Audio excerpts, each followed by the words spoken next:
बहुत बहुत अच्छा कानून आया। तो यकीन मानो दोस्तों, इंडियन के लिए इतनी बड़ी खुशखबरी है। जो लोग यूनाइटेड अरब इमारात के अंदर काम कर रहे हैं, वो किसी भी फील्ड में काम कर रहे हो, श्रमिक हो या कोई बड़े ओहदा पे काम करने वाले हो या कोई हेल्पर कैटेगरी में काम करने वाले हो, जितने भी यूएई के अंदर रहते हैं भारतीय, उन लोगों के लिए एक बहुत बड़ी खुशखबरी है। क्योंकि दुनिया में सबसे ज़्यादा जो तादाद रहने वाले भारतीयों का है, वो यूएई के अंदर ही रहते हैं। लगभग 4.3 मिलियन भारतीय जो दुबई के अंदर काम करते हैं, यानी 43 लाख भारतीय वहाँ पे रहते हैं। तो वहाँ पे एक नया कानून आया है, एक नया नियम आया है, और इस कानून के तहत कैसे आपको बेनिफिट मिलने वाला है, प्रॉपर स्टेप बाय स्टेप मैं आपको बताने वाला हूँ। और इस वीडियो को प्लीज़ शेयर कर देना हर एक वर्कर तक, कि इस तरह का इन्फॉर्मेशन मिले, क्योंकि उनको भी इसका फ़ायदा वो उठा सके।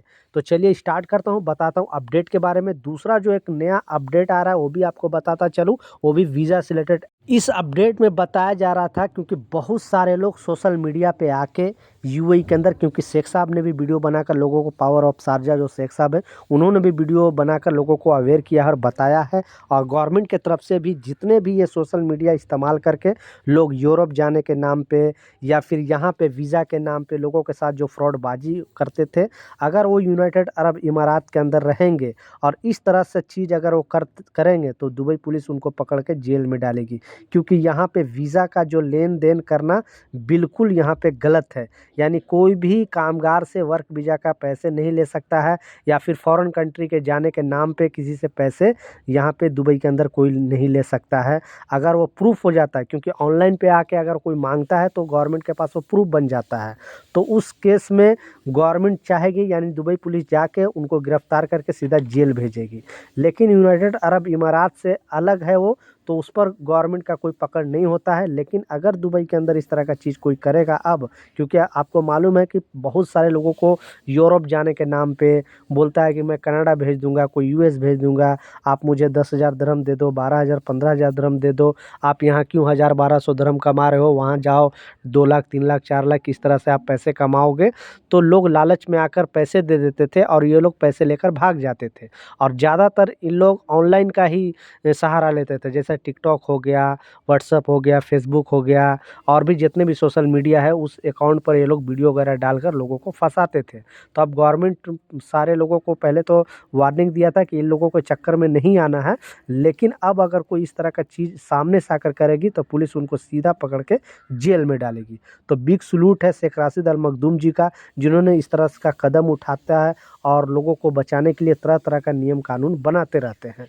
दूसरा, और जो सबसे बड़ी खुशखबरी है, आपने टाइटल और थंबनेल में बिल्कुल सच पढ़ा है, कि अगर आप एक इंडियन हो, यूएई के अंदर काम कर रहे हो, क्योंकि जैसा मैं बताया, लगभग 43 लाख 2025 के अंदर जो डेटा दिसंबर तक का दिया था विदेश मंत्रालय ने, कि इंडियन की आबादी यहाँ पे लगभग 43 लाख भारतीय यूएई के अंदर काम कर रहे हैं, अलग अलग स्टेटों में। जैसे यूएई के 7 स्टेट में मिलाकर टोटल जो यहाँ पे पॉपुलेशन है, वो लगभग 27% सिर्फ, जितना पॉपुलेशन है यूएई में रहने वाले अदर कंट्री का, जितना भी पॉपुलेशन है यूएई का, उसमें 27% सिर्फ इंडियन ही है। तो समझ सकते हो कितने इंडियन यहाँ पे रहते हैं। इसे छोटा मिनी इंडिया भी बोलते हैं।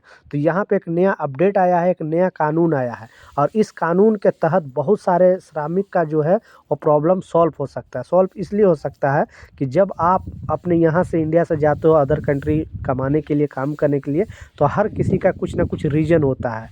किसी को अपना घर बनाना होता है, किसी को अपना बहन का शादी करना होता है, कुछ ना कुछ फैमिली इशू होता है, उस प्रॉब्लम के सलूशन के लिए जाता है।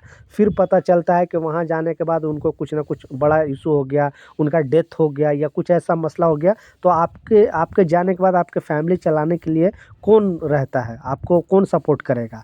तो आखिरकार भारतीय एम्बेसी और यूए गवर्नमेंट मिलकर एक नया सिस्टम लाई है, और इस सिस्टम के तहत बताया है, क्योंकि नॉर्मल अगर आप काम करते भर में आपका अगर डेथ हो जाता है, तो वहाँ पे इंश्योरेंस कंपनी आपको कुछ ना कुछ देगी। लेकिन ऐसे नॉर्मल अगर डेथ हो जाता है, तो आपको कुछ नहीं मिलने वाला, आपका बॉडी आपके घर तक आ जाए, वही बहुत बड़ी बात है। लेकिन इस प्रॉब्लम के सलूशन के लिए गवर्नमेंट ने एक बड़ा कदम उठाया। अब बताया है कि मात्र आप, ठीक है, ये पहले 1 नंबर में जो रहेंगे उनको 75,000 दिरहम मिल सकता है, दूसरे को लगभग 50,000 दरहम मिलेगा और तीसरे को 36,000 दरहम मिलेगा। तो 3 कैटेगरी में बाँटा गया है, लेकिन इसमें मिलने का जो एक छोटा-सा आपको करना क्या होगा कि आपको इंश्योरेंस कराना पड़ेगा और ये इंश्योरेंस कराएगी जो भारतीय एम्बेसी, क्योंकि वहाँ पे भारतीय एम्बेसी के थ्रू गवर्नमेंट यूएई गवर्नमेंट के मिल के ये चीज़ ला रही है और बहुत सारे लोग करना स्टार्ट भी कर दिया है। तो मतलब साल का आपको 75 दरहम देना पड़ेगा। 75 दरहम 75 दरहम अगर साल के आप दोगे और आपको अगर कुछ हो जाता है तो आपको फैमिली को 75,000 दरहम आपको वहाँ से मिलेगा, सरकार की तरफ से मिलेगा।